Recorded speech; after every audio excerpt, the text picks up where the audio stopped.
Sí, muy buenos días. Tengan todas las personas el día de hoy a nombre de la Universidad de Guadalajara a través de la Defensoría de los Derechos Universitarios.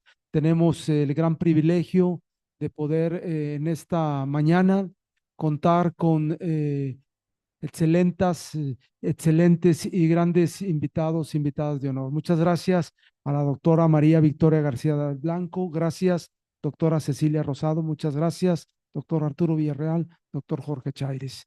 El día de hoy, en esta sede principal de la Defensoría de los Derechos Universitarios, estaremos platicando aspectos muy importantes que para una comunidad universitaria nos permite, a final de cuentas, concentrar atención. Para ello, voy a pedirle al doctor Arturo Villarreal Palos, quien es el coordinador del doctorado en Derecho del Centro Universitario de Ciencias Sociales y Humanidades de nuestra alma mater, que por favor nos dé la reseña curricular de nuestras invitadas. Gracias.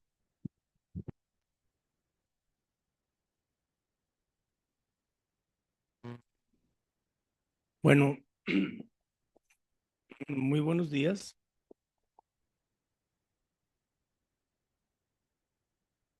Bueno, primero dar las gracias a la Defensoría de los Derechos Universitarios, a su titular, el doctor Dante Jaime Aro Reyes, por recibirnos aquí en esta Defensoría y darnos la oportunidad de platicar con ustedes. Bueno, las profesoras y doctoras, ellas hacen una visita a nuestro programa doctoral. Y desde luego el doctor Dante me manifestó su interés de convivir con ellas y tener algún intercambio de ideas y conocer cosas del trabajo que ustedes hacen, que por lo demás para nosotros como universitarios pues es muy importante el trabajo que ustedes realizan. Voy a presentarlas a cada una de ellas. La doctora Victoria García, que está aquí en medio. Ella es profesora titular de Derecho Penal desde 1995 en la Universidad Rey Juan Carlos, que está en Madrid. Ella es doctora desde el 2004. Su tesis doctoral se denominó La coautoría en Derecho Penal, una obra que fue recensionada muy elogiosamente en diversas revistas de prestigio. Tiene un amplio currículum de investigador, destacando la actuación en el grupo de delincuencia, terrorismo, grupos criminales, derecho penal económico. Ha tenido distintos cargos administrativos y de gestión académica, destacando la dirección del máster en Derecho Económico de la Universidad Rey Juan Carlos durante 10 años y la codirección del Observatorio de Derecho Penal Económico. Por otra parte, la doctora Cecilia Rosado Villaverde, ella es profesora titular de Derecho Constitucional en la Universidad Rey Juan Carlos, que vino a nuestro país a celebrar su titularidad, que es reciente. Entonces decidió venir aquí con unos mariachis y unos tequilas celebrarlo, ¿no? Le agradecemos que haya venido, que hayas venido. Ella es doctora desde 2010. Su título de su tesis se enfocó en la regulación de los estatutos autonómicos de los derechos y libertades en España, que como ustedes saben, pues en España existen regiones autónomas que tienen sus propios estatutos y ella estudió cómo se regulan los derechos y libertades ahí.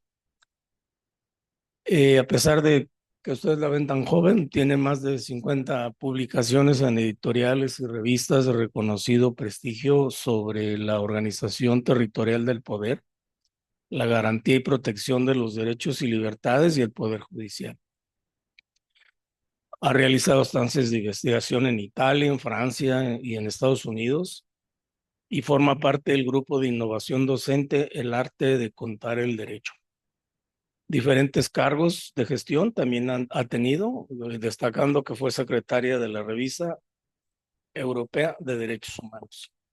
Entonces, con ustedes, las profesoras académicas. Muchas gracias a todos. Yo voy a tomar en primer lugar simplemente la palabra para agradecerles la invitación tanto a la Defensoría de los Derechos Universitarios de la Universidad de Guadalajara, a su defensor universitario, el profesor Dante Aro Reyes, que nos conocemos hace muchísimos años, aunque no nos habíamos reconocido inicialmente, lo cual no sé si es bueno o es malo, ¿eh? A mi amigo el profesor Arturo Villarreal y al doctor. Y simplemente les decía que, bueno, esto es un poco un asalto, porque nosotras no veníamos al doctorado en la Universidad de Guadalajara y como hemos tenido cargos académicos, nos ha parecido interesantísimo poderles conocer, podernos informar de cuál es el trabajo que están realizando en la Universidad de Guadalajara y al mismo tiempo colaborar con ese trabajo tan importante con los conocimientos que nosotras podemos tener de nuestra propia universidad, para que si esto les sirve de ayuda, encantadas. Pero tengan en cuenta que no somos profesionales, no ejercemos ahora mismo ninguno de los cargos ni siquiera en la defensoría y les vamos a contar brevemente cómo funciona nuestra universidad en este sentido y después quedaremos a su disposición para que nos realicen todas las preguntas que estimen oportunas. ¿De acuerdo? Le doy la palabra a mi compañera Cecilia Rosado, que va a comenzar explicándoles el Espacio Europeo de Educación Superior.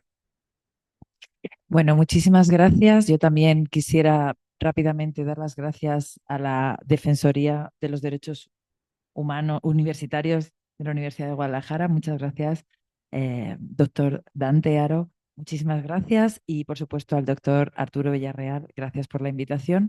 Es un honor estar aquí y poder conversar con ustedes sobre estas cuestiones. Entonces, habíamos pensado, en primer lugar, hablar sobre el espacio de educación superior europeo, porque fue una gran revolución para los sistemas universitarios europeos y cambió radicalmente cómo funcionaban las universidades o cómo funcionan las universidades actualmente. Este proceso comenzó a finales del siglo XX, en 1998, con el conocido como proceso de Bolonia. Bueno, primero surgió en la Universidad de París, en la Sorbona, en 1998, y ahí se planteó crear un sistema común para todos los estados de la Unión Europea. De esta manera, los estudiantes y también el profesorado podría tener movilidad entre los diferentes países y además podrían convalidar o tener títulos universitarios, digamos, válidos en todos estos países. Por tanto, este proceso comienza en 1998, pero no se, digamos, no se consolida hasta el año 2010, que es cuando se implanta, por ejemplo, en España, lo que se llamó el proceso de Bolonia en este espacio europeo de educación superior y fue muy importante para el ámbito universitario español porque el ámbito universitario español llevaba años recibiendo una crítica sobre su anquilosamiento y sobre su poca modernización con respecto a la sociedad y a cómo estaban funcionando los estados en otros niveles. Por tanto, fue muy bien recibido en parte justamente por proponer una modernización del sistema universitario y aunque también trajo críticas debido a que su implantación, por ejemplo, en nuestro país, se hizo sin presupuesto, lo que suponía, desde luego, una auténtica dificultad para llevarlo a cabo. ¿Cuáles eran los objetivos principales de este nuevo espacio de educación superior europeo? Pues los objetivos eran, en primer lugar, que que la educación universitaria fuera más personalizada, por tanto eso significaba tener aulas más pequeñas, donde los estudiantes tuvieran una relación más directa con el profesorado, y otro de los grandes objetivos era implicar al alumnado en la o sea, con su participación en, digamos, en el desarrollo de las materias. Luego veremos si esto se cumplió o no, que esto es otra cuestión. Luego tenemos el tercer gran objetivo, era crear 3 niveles de educación superior y que esos 3 niveles fueran similares en todos los estados de la Unión Europea. Grado, que eran las antiguas licenciaturas, las cuales básicamente todas en general son de 4 años, menos medicina, por ejemplo, y algunas ingenierías. Luego grado de máster y luego el grado de doctorado. Este era el objetivo para poder asimilar los estudios en todo el espacio de educación superior europeo. Para conseguir que las aulas fueran más pequeñas y ese aprendizaje fuera más personalizado, aquí es donde llegó la gran crítica en España, es que se necesitaba presupuesto para, por ejemplo, contratar más profesorado, que no supusiera una carga superior y conseguir también espacio material para poder llevar a cabo esta personalización. Bueno, esto no sucedió. Actualmente debemos comentar que tenemos la profesora, la doctora Victoria García del Blanco, andará por un número similar al mío, entre 70 estudiantes y 90 y 100 estudiantes por aula y más. Con lo cual resulta complicado aplicar ese gran objetivo de la Unión Europea, ¿no? Por tanto, en este sentido, por lo menos en España, esta implantación no ha tenido el éxito que se esperaba y ha supuesto una carga mayor para el profesorado porque se han incluido digamos, la contabilización de las horas de docencia, se contabilizan en créditos, que eso significa un crédito son 10 horas de docencia y eso significa no solo impartir la docencia, sino también toda la parte práctica, ¿no? Y en España la hace el mismo profesor o profesora. Por ejemplo, en Francia hay una parte de ese crédito que es una clase magistral donde hay numerosos estudiantes en el aula, sin embargo, luego tienen aulas personalizadas donde realizan la parte práctica. Y esto en España, por lo menos, y además en los grados de ciencias jurídicas y sociales, pues no se ha llegado a implantar, suponiendo una carga mayor para el profesorado. Tenía el segundo objetivo, el primero había sido implicar al alumnado. En este caso, para ello se propuso la creación, bueno, digamos, la implantación general de la evaluación continua.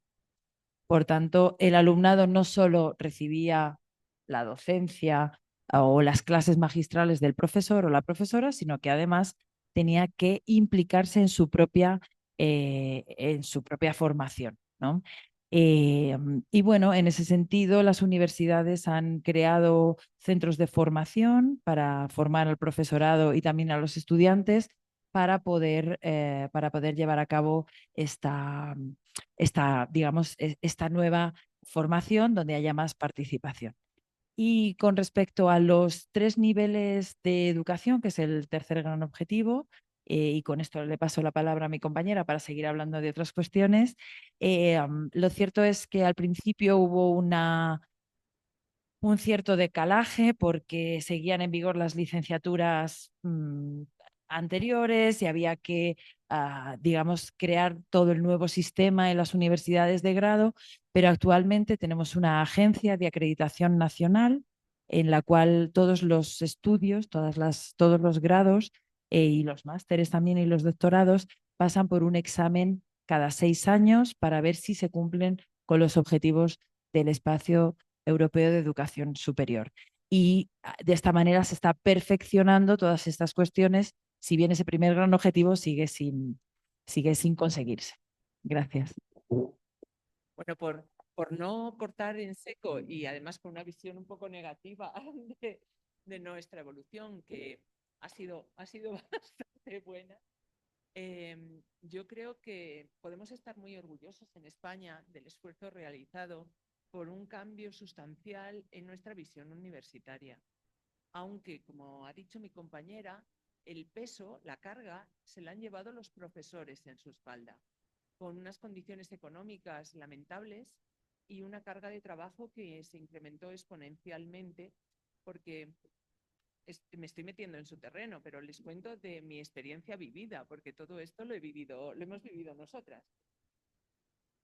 Porque no solamente se duplicó nuestra carga de trabajo al existir licenciaturas y grados al mismo tiempo, y teníamos que dividir la docencia en función de los diferentes programas de estudio de cada uno de los sistemas, sino que además el segundo objetivo de implicar al alumnado en su propia formación consistía que además de las clases teóricas, teníamos unas clases prácticas con una evaluación continua y entrega de trabajos continuamente, lo cual está pensado para unidades docentes de 20-25 alumnos, y no como yo, que he tenido 150 alumnos en el mismo aula.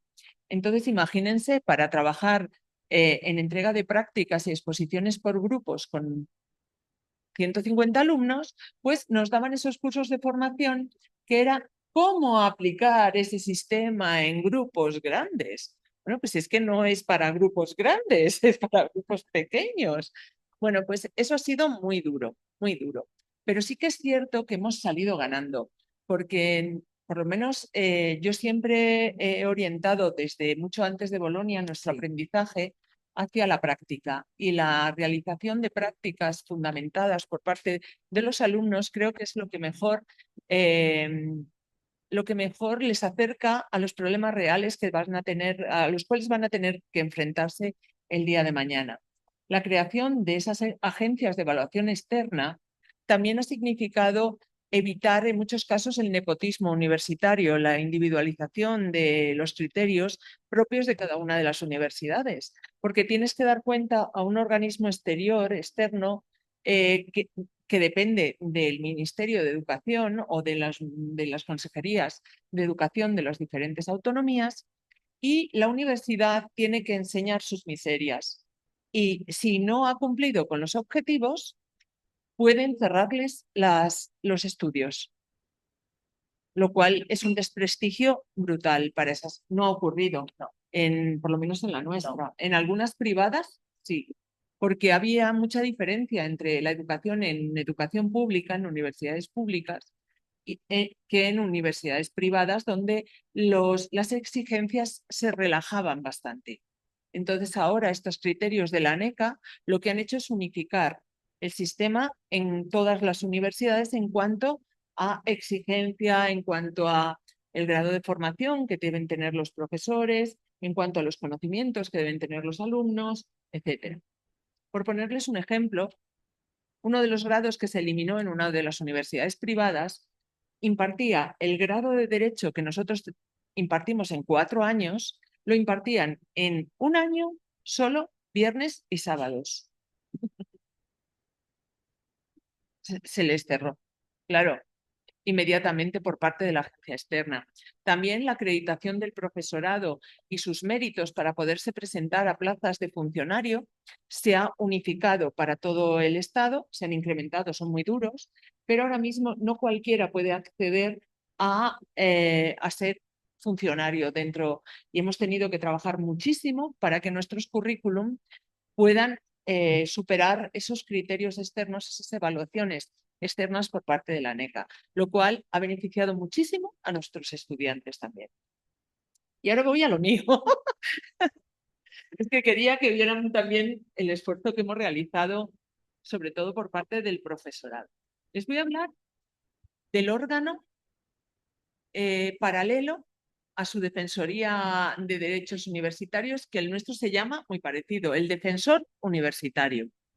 Nuestra universidad, la Universidad Rey Juan Carlos, aprobó en el año 2004 la figura y el reglamento del defensor universitario. Ustedes pueden acceder a la web de la Universidad Rey Juan Carlos, y en los órganos unipersonales de gobierno tienen al defensor universitario. Es un órgano unipersonal, pero con su equipo, igual que aquí, que es autónomo, es nombrado por el consejo, por el claustro universitario, pero es un órgano autónomo y esa autonomía en el ejercicio de sus funciones es lo que le da también el valor a su actividad. No es un órgano ejecutivo, es decir, sus decisiones no son actos administrativos y por lo tanto no pueden ser recurridos en la jurisdicción administrativa. No pueden y tampoco son obligatorios. Simplemente son recomendaciones o consejos. Su mandato dura 5 años, al igual que el del rector, pero se puede ser reelegido de forma indefinida, en principio. Y las causas de cese no puede ser cesado por el rector, porque no tiene dependencia jerárquica. Solamente se establece en el artículo 2 del reglamento los motivos por los cuales puede ser cesado, que es a petición propia, por expiración del plazo y no quiere presentarse otra vez, por incumplimiento de sus obligaciones o por actuar con negligencia, lo cual tiene que ser declarado expresamente por los órganos correspondientes de la universidad sancionatorios, por actuaciones que den lugar a lesiones de derechos de cualquiera de la comunidad universitaria y por pérdida de condición de miembro de la comunidad universitaria, porque pierda su condición de se haya jubilado o cualquier otra cuestión, o por otras causas que vengan recogidas en la legislación general de funcionarios. ¿De acuerdo? Nunca puede ser sancionado por sus actuaciones dentro del ámbito. O sea, su actuación no tiene responsabilidad penal, pero sí que tiene responsabilidad administrativa. ¿De acuerdo? Es incompatible con cualquier órgano de gobierno de la universidad. No puede ser al mismo tiempo defensor universitario y vicerrector de la universidad. Y propone al claustro universitario, esa es la mayor función del defensor universitario, propone, aconseja cambios en el funcionamiento de los diferentes órganos universitarios porque considere que no están cumpliendo con las obligaciones que deberían o para mejorar el funcionamiento de los mismos. También solicita, gestiona quejas y denuncias por parte de cualquier miembro de la comunidad universitaria. No solamente el defensor universitario de los estudiantes, es el defensor universitario de la comunidad universitaria. Por lo tanto, cualquiera puede presentar quejas individuales o colectivas ante el defensor universitario. Lo que sí se exige es que no sean anónimas, aunque sí es obligatorio que sean discretas. No puede conocerse, o sea, el defensor universitario sí conoce quién le presenta la queja, tiene que estar perfectamente identificado como miembro de la comunidad universitaria, pero no es público. Los datos de los denunciantes en principio son anónimos. ¿Por qué? Esto se tiene que presentar por los registros universitarios y está especificado un sistema mediante el cual esa queja inmediatamente se mete en un sobre cerrado y se dirige al defensor universitario. No figura en los registros públicos de quejas hasta que no hay una resolución y si en ese caso lo considera oportuno el propio defensor universitario. Si no, simplemente cuenta a efectos de trabajo una queja anonimizada lo cual, esto es muy importante porque dentro de organismos cerrados, dentro de instituciones jerárquicas o más o menos jerárquicas o cerradas como son las universidades, después tienes que seguir conviviendo con aquellas personas a las que les has puesto una queja o con otras personas a las que no les has puesto una queja o que te han puesto a ti una queja o que, ¿de acuerdo? Entonces, es muy importante que esto no genere más problemas de los que pretende evitar. ¿De acuerdo? Por lo tanto, es muy importante la elección del defensor universitario. No solamente se le va a elegir por sus méritos, sino que se le va a elegir por su carácter, sobre todo conciliador. Es muy importante el equipo que tenga, porque tienen que tener una especial sensibilidad y tener muy claro que el objetivo es una mejor convivencia dentro de la universidad para tener un ambiente de trabajo idóneo para poder alcanzar el resto de objetivos. Y para alcanzar ese ambiente idóneo, los instrumentos que utiliza sobre todo el defensor universitario en su trabajo es la mediación en el conflicto. Por lo tanto, su equipo debe estar formado en mediación, con todas las consecuencias, o sea, con muchísimo peso de cuestiones psicológicas, de cuestiones de sensibilización hacia los problemas propios de la comunidad cerrada, como es la universidad, tanto si son profesores como si son alumnos. No les voy a aburrir con el procedimiento de presentación de quejas, que ya les decía, se presentan a través del registro, pero inmediatamente se cierra un sobre y en sobre cerrado va al defensor universitario, que tiene un plazo para contestar. Hay silencio negativo. Si en 15 días no ha contestado el defensor universitario, se entiende que no ha lugar al procedimiento, y si no, pues abre un procedimiento en el cual se lleva a cabo una fase de instrucción, de averiguación por parte de su equipo, y después una fase de conciliación presencial entre las dos partes, que puede ser las veces que necesite el tema en concreto. El desarrollo puede recabar información de cualquier entidad y organismo de la universidad que está obligada a informar convenientemente, y si no, va a ser objeto del informe que presente ante el claustro universitario el defensor. ¿De acuerdo? Bueno, para que exista mediación, todas las partes deben, no les explico la mediación porque es una mediación, entonces tiene que ser una mediación voluntaria. No tendría ningún sentido participar de forma forzosa en una mediación porque eso no va a resolver ningún tipo de conflicto. Para que se resuelva un conflicto, la mediación tiene que ser voluntaria, pero para que sea voluntaria, y esto en la práctica es muy importante, la información y cómo se traslade la información por parte del equipo a los implicados en el conflicto es importantísimo, porque hay que generar esa confianza en que se va a resolver el conflicto, en que todas las partes, o sea, y que la universidad, a través de este órgano, está implicada en solucionar el problema, no en castigar, no en sancionar, no en ocultar, sino en resolver los problemas. Presenta una memoria anual ante el claustro universitario que es pública, aunque los datos, ya les digo, no son públicos de quién ha presentado quejas, etc. Y ahí hace pues esas recomendaciones. Nosotros tenemos muy buen concepto de los 3 o 4 defensores universitarios que hemos tenido. Han trabajado fantásticamente bien y actualmente nuestro defensor lo tienen en la página. Si le ven la cara, es que ya saben lo buena persona que aquí la cara refleja. Es un profesor de informática, que parece que no están tan preparados para las relaciones sociales. Y en este caso, el ejercicio que lleva ha sido modélico. De hecho, el mejor test de la actuación de este defensor universitario es la práctica ausencia de conflictos exteriorizados por parte del ambiente universitario, porque sabes que es muy importante la confianza en la institución. Y cuando el defensor universitario lo hace bien, eso se consolida, se va.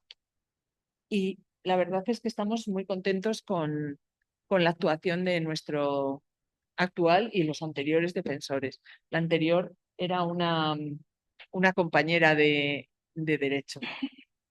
Bueno, pues espero no haberme extendido demasiado. Ahora vamos a la normativa universitaria y vamos al reglamento de convivencia entre los alumnos. Bueno, yo les voy a explicar la norma de convivencia de la universidad y también voy a hablar sucintamente del código ético por 2 cuestiones, porque en realidad el defensor universitario es la institución que tenemos desde hace años, pero estas nuevas normativas han creado 2 comités en los cuales a veces las funciones se solapan. Entonces, la normativa de convivencia de la Universidad Rey Juan Carlos nace nace de la ley que aprueba el Parlamento español en el año 2022, de 24 de febrero, que se llama de convivencia universitaria. Entonces, a nivel nacional, el Parlamento español decide que las universidades tienen que implantar un sistema de convivencia. Y en ese sistema de convivencia, la propia ley nacional crea una comisión de convivencia que debe estar en cada universidad. Por tanto, lo que hace la normativa de la Universidad Rey Juan Carlos es crear esa comisión de convivencia. Esta comisión de convivencia está formada por 6 miembros y todos son parte de la comunidad universitaria, 2 forman parte del profesorado, 2 forman parte de la administración y 2 son estudiantes. Tienen un mandato de 4 años, menos los estudiantes cuyo mandato es de 2 años. La renovación se hace por mitades cada 2 años, es decir, el órgano no se renueva de manera completa, sino por mitades. Y está designado, según la normativa, por la persona titular de rectorado. ¿De acuerdo? Pero no especifica exactamente quién en este momento. En esta comisión, obviamente, tampoco tiene funciones, digamos, ejecutivas ni administrativas, pero lo que sí que hace es, y aquí les digo que duplica funciones, su función más importante es la mediación. ¿De acuerdo? Por tanto, vemos aquí que volvemos a hablar de mediación. De hecho, esta ley nacional lo que busca es, digamos, implantar de manera eficaz la mediación en aquellas universidades donde hasta el momento no se había conseguido. A esta comisión de convivencia puede acudir el defensor universitario y tiene voz, pero no tiene voto. ¿De acuerdo? En esa comisión. Y las funciones, ya les he dicho, la función principal es de mediación y también tiene una evaluación anual de la situación de convivencia en la universidad y propone medidas oportunas para su mejora. La normativa no habla específicamente de un informe anual, pero sí que habla de una evaluación anual que tiene que realizar esta comisión de convivencia.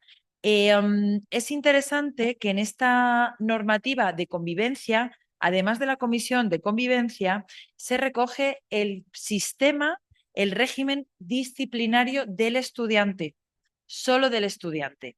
Por tanto, tenemos, además de esa comisión de convivencia, este régimen disciplinario donde tenemos faltas muy graves, faltas graves y faltas leves.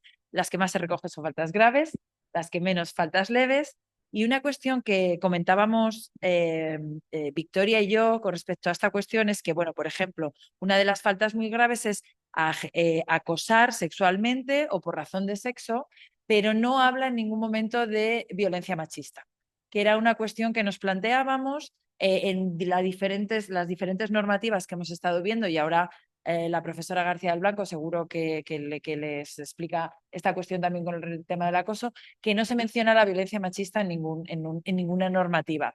Y nos ha parecido interesante ponerlo de manifiesto porque creemos que es importante si se produce violencia machista entre estudiantes, obviamente hay un sistema judicial correspondiente, pero que la universidad en esta labor de convivencia y de mediación debería también haberlo previsto en su normativa. Entonces, bueno, en estas faltas muy graves, como les digo, este acoso sexual, también acosar o ejercer violencia grave. Y lo que es interesante aquí también, que creo que es destacable, es que esa mediación que se propone en esta normativa se puede aplicar al proceso disciplinario. Es decir, cuando se abre un proceso o un procedimiento disciplinario contra los estudiantes, es posible que una vez realizadas digamos, el trámite de pruebas, lo que después se puede decidir es si las partes así lo convienen, es dirigirse a un procedimiento de mediación. Este procedimiento de mediación se realizará frente a la comisión de convivencia, que tiene el derecho o la capacidad de decidir si decide hacerse cargo o si decide abstenerse porque entiende que a pesar de que las partes quieran este sistema de mediación, es mejor que el procedimiento siga el sistema o digamos, el procedimiento o el proceso disciplinario sancionado. Este procedimiento disciplinario, además, tiene el procedimiento ordinario y luego tenemos un procedimiento que se llama simplificado, que es para faltas leves. En el caso de, en este caso, se puede hacer un procedimiento más breve para poder, digamos, para que el procedimiento sea, o digamos, lo más eficaz posible.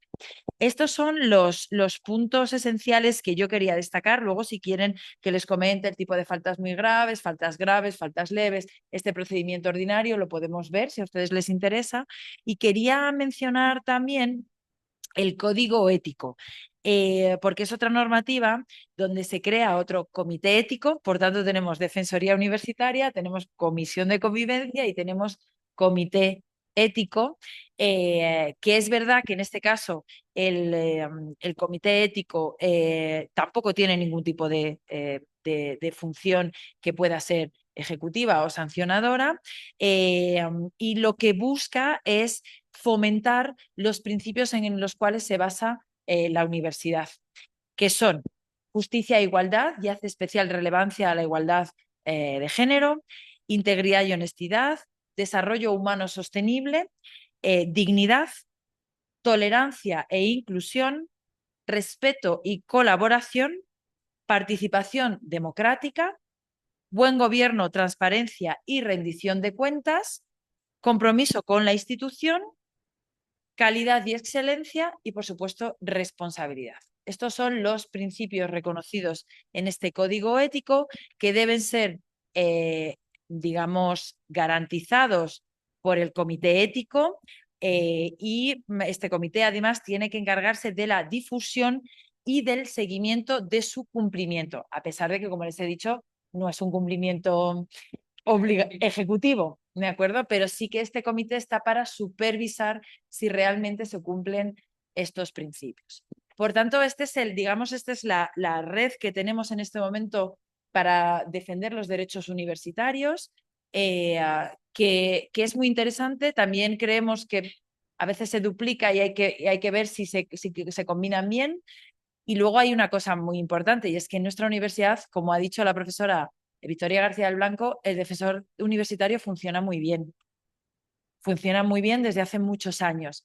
La comisión de convivencia, por supuesto, es obligatorio porque es una ley nacional que hay que cumplir y, por tanto, hay que crear. Pero es verdad que todavía estamos en el proceso de adaptación de esta comisión de convivencia. No tenemos los mismos datos que tenemos con respecto al defensor universitario.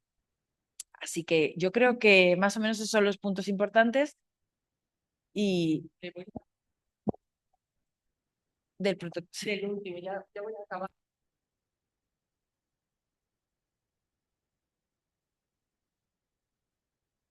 Lo que es la universidad. Sí, ahora. Uy. Y tenemos desde hace poco tiempo el protocolo de prevención y actuación frente al acoso en la Universidad Rey Juan Carlos. Lo tienen también colgado en nuestra web. Y afecta a todos los ámbitos de la Universidad Rey Juan Carlos. Es decir, en el aspecto subjetivo de aplicación de este protocolo pueden estar órganos administrativos o de gestión, profesorado, personal de administración y servicios o estudiantes. Y puede estar interrelacionado, puede ser una situación de acoso de profesores alumnos, de personal de administración o de gestión, o órganos institucionales a profesores, o profesores entre sí, con categorías superiores, iguales, o incluso el acoso del inferior al superior, que también tenemos casos de esos. De acuerdo a lo que pretende este protocolo, bueno, les decía, ustedes conocen la universidad que es un lugar donde debería el conocimiento, la sabiduría, la enseñanza primar, también se convierte en un centro opresivo porque la autonomía universitaria hace que esa movilidad que debería haber entre el profesorado de diferentes universidades no se produzca y nos mantienen en una cápsula cerrada durante muchos años y eso termina por enrarecer el ambiente. Hay que abrir las ventanas, tiene que correr el aire, que es lo que pretende el espacio europeo de educación superior, que haya mayor dinamismo, mayor relación entre universidades, etc. Bueno, pues para evitar los problemas que se dan en organizaciones cerradas, donde muchas veces las relaciones humanas son muy complicadas, cualquier estructura, las relaciones humanas son muy complicadas, sobre todo si se mantienen obligatoriamente mucho en el tiempo, tenemos la suerte de que trabajamos en una universidad pública y somos funcionarias del Estado. Y eso nos da un puesto vitalicio, lo cual es maravilloso. Pero tenemos que compartir espacio normalmente con otras personas en las mismas características que nosotros durante mucho tiempo, en situaciones de igualdad o de jerarquía. Y también es complicada la gestión de la posición frente a los estudiantes. Hay muchos profesores que no saben gestionar ese... No es un mando, es una posición de superioridad intelectual o es una posición de gestión del aprendizaje de los estudiantes y lo confunden en muchas ocasiones con una posición de autoridad o dictatorial. Esto se puede dar en cualquier tipo de organización. Y la Universidad Rey Juan Carlos, con este protocolo de acoso, pretende primero prevenir. Va dirigido fundamentalmente a la prevención de esas situaciones. Y en segundo lugar, responder a esa situación de acoso. Cuidado, este no es un órgano o no es un protocolo donde se establezcan sanciones. Para eso están los órganos disciplinarios. Aquí se establecen los derechos que tienen los miembros de la universidad, los miembros de la comunidad universitaria en la Universidad Rey Juan Carlos, de poder realizar su trabajo con tranquilidad, con paz, con seguridad, sin presiones. Y así se establece en el primero de los grandes objetivos, que es, a ver si lo encuentro, no se me pase, pero pueden consultarlo ustedes. Toda persona tiene derecho a realizar su actividad laboral o estudiantil libre de todo tipo de acoso, así como de cualquier discriminación, recibir un trato correcto, respetuoso y digno, que proteja su intimidad, su integridad física y moral. Se reconoce el derecho a una protección eficaz en materia de seguridad y salud, bajo la consideración de que todas las modalidades de acoso suponen un riesgo psicosocial. La Universidad Rey Juan Carlos, dentro de sus obligaciones preventivas, debe contribuir a identificarlas y erradicarlas. Aquí se definen los diferentes tipos de acoso: el acoso laboral, el acoso sexual, la discriminación por cualquier motivo, por motivo de raza, de religión, de sexo, de género, etc. Y se rechazan todas por igual. Por eso lo que pretende es materializar en un texto ese primer objetivo de la Universidad Rey Juan Carlos en su código ético, que era la integración y la tolerancia, el respeto. Les decía que la principal función de bueno, aquí se recoge toda la normativa, tanto internacional, europea e interna, en la que se sigue ese ámbito, las diferentes formas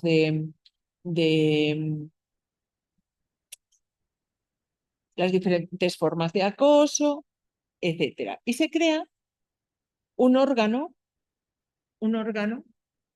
que es una comisión de diferentes estamentos universitarios, tanto de gestión universitaria, profesorado, etcétera. Igual, muy parecido a la comisión que teníamos antes, que hemos visto antes. Lo que es un poco diferente es que aquí, les decía, va enfocado a la prevención. Tiene mucho que ver también con la responsabilidad de las personas jurídicas y ese órgano de compliance, ese compliance dentro de las organizaciones que se dirigen sobre todo a la prevención de la comisión de esos delitos. En este caso, a la prevención de situaciones de acoso, independientemente de cuál tipo de acoso sea. Entonces, ¿qué es lo más importante? Primero, informar, realizar campañas en las cuales se informe a los estudiantes de que pueden acudir a esta comisión y denunciar en este caso, incluso anónimamente, su situación. A lo mejor no quieren identificarse, a lo mejor ya se investigará con posterioridad. A diferencia del defensor universitario, aquí la denuncia puede ser anónima. Hay un canal de denuncias específico para estas situaciones de acoso. En segundo lugar, después de la información, que puede ser a través de campañas, a través de determinadas actividades en las cuales se pueden implicar tanto al profesorado como al alumnado, etcétera. Es decir, puede haber un proyecto de investigación o un proyecto de innovación educativa en el cual se pretenda prevenir el acoso. En segundo lugar, es muy importante. Imagínense, sobre todo en cuestiones administrativas o de profesorado, cuáles son las funciones de cada uno de los miembros de la comunidad universitaria. Para evitar situaciones de acoso, de abuso, por ejemplo, laboral, tú tienes que tener claro cuál es tu competencia y hasta dónde puede llegar tu competencia. Y que no te pueden asignar una competencia que no te competa o imponerte algún tipo de obligación o resolución. ¿Cuál es tu ámbito de actuación, tus competencias y tus obligaciones y responsabilidades? Y eso en todos los medios, ¿de acuerdo? En todos los ámbitos. De ahí que no solamente se establezca un problema de arriba hacia abajo, sino entre iguales o incluso de abajo hacia arriba. ¿De acuerdo? Muy importante también para el alumnado. El alumnado tiene que saber sus derechos, pero tiene que saber también sus obligaciones. ¿Y hasta dónde llegan las obligaciones del profesor? Ese acercamiento al alumnado en algunas ocasiones ha llevado a problemas de acoso del alumnado hacia el profesor. No solamente a la inversa ya en ocasiones. Y ha habido profesores que han encontrado serias dificultades para poder realizar su trabajo. El alumnado, yo creo que estará de acuerdo conmigo la profesora Cecilia Rosado, se ha empoderado perfectamente. Me parece muy correcto de las épocas en las que yo asistía como alumna a las aulas universitarias, donde no podías ni siquiera llamar a la puerta del profesor, a lo que vivimos actualmente en las aulas es muy diferente. Entonces, el profesor, por ejemplo, para poder realizar con una tranquilidad su trabajo, sabe que tiene que tener unas evidencias de evaluación. Les estoy poniendo un ejemplo, ¿no?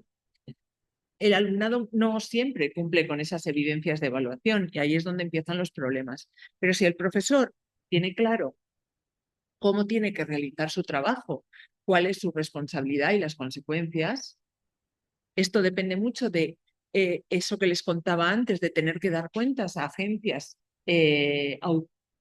externas de evaluación, pues el profesor puede estar absolutamente tranquilo, incluso acudir a la comisión antiacoso o al defensor universitario y contar el problema que tiene en clase sin tener.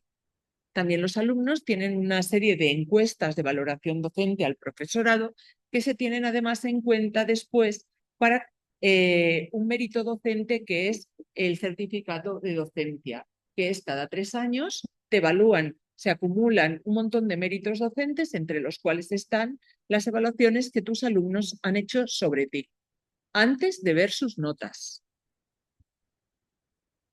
De hecho, tienen que rellenar la encuesta para poder ver sus notas. También, una de las cosas que a mí me parecen muy importantes de este protocolo es que pretende evitar la competitividad extrema. Nosotros tenemos que preparar a nuestro alumnado y nosotros tenemos que rendir cuentas continuamente ante órganos externos, pero eso no puede conllevar que fomentemos la extrema competitividad independientemente de los medios para alcanzar los objetivos. Porque eso sí que genera situaciones de mucho estrés, de mucha fricción y de acoso.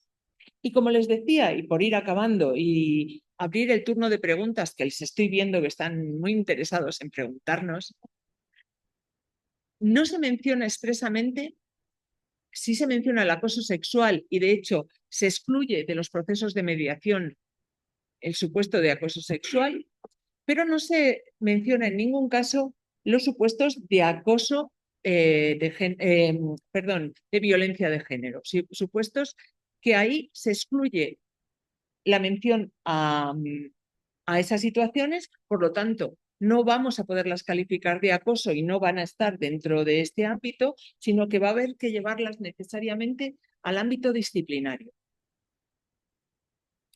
Que yo no sé si estoy totalmente de acuerdo con eso. No lo sé. Pues porque no sé si estoy de acuerdo porque, primero, no hay obligación por parte de la universidad de prevenir, solo de sancionar. Y después, nosotros, aparte de las posibles relaciones de pareja que haya entre el profesorado, nosotros tenemos alumnos que mantienen entre ellos relaciones de pareja o los han mantenido. ¿Por qué vamos a tener que acudir necesariamente al ámbito disciplinario en situaciones en las que ni siquiera la víctima quiera denunciar o quiera participar en esa sanción y no les vamos a dar ninguna vía de solución a ese conflicto? Yo el primer caso que tuve, y pocos más he tenido, fue de violencia de género, de acoso por una pareja que tenía en clase y que ella decidió romper la relación y él no la dejaba estudiar, no la dejaba estar en la biblioteca, la seguía continuamente. La solución que se dio fue sancionarle a él y cambiarle de campus universitario, ponerle a muchos kilómetros. Eso no solucionó ningún problema, porque la vida a continuación fue a la jurisdicción penal, porque continuó el problema. Entonces, a lo mejor ese acercamiento entre el profesor, el alumno, la universidad, el alumno, la integración total, esas campañas también pueden aplicarse al ámbito de la violencia de género en cuanto a prevención. Bueno, Sí, perdón, yo solo quería añadir con este tema que es que la nueva normativa de convivencia ni siquiera lo establece para el procedimiento disciplinario de estudiantes. Puede ser subsumible a algún otro tipo, seguro, violencia grave, etcétera, pero creemos que es esencial que haya un tipo específico sobre violencia machista. Y para los estudiantes, es que hemos vivido casos, la profesora Victoria García del Blanco lo ha dicho, pero hay algunos casos muy importantes que acaban en jurisdicción penal. claro. Y es verdad que la prevención en ese sentido es fundamental y que no se recoja, por ejemplo, en la normativa de convivencia ni en el protocolo de acoso, que los dos hablan de prevención, mediación, pues deja en evidencia, creemos, una laguna muy importante. Gracias. Bueno, pues esto es lo que podíamos contribuir y vamos a quedar a su disposición. Muchas gracias. Les vamos a dar un fuerte aplauso antes de pasar a las preguntas y respuestas. Gracias.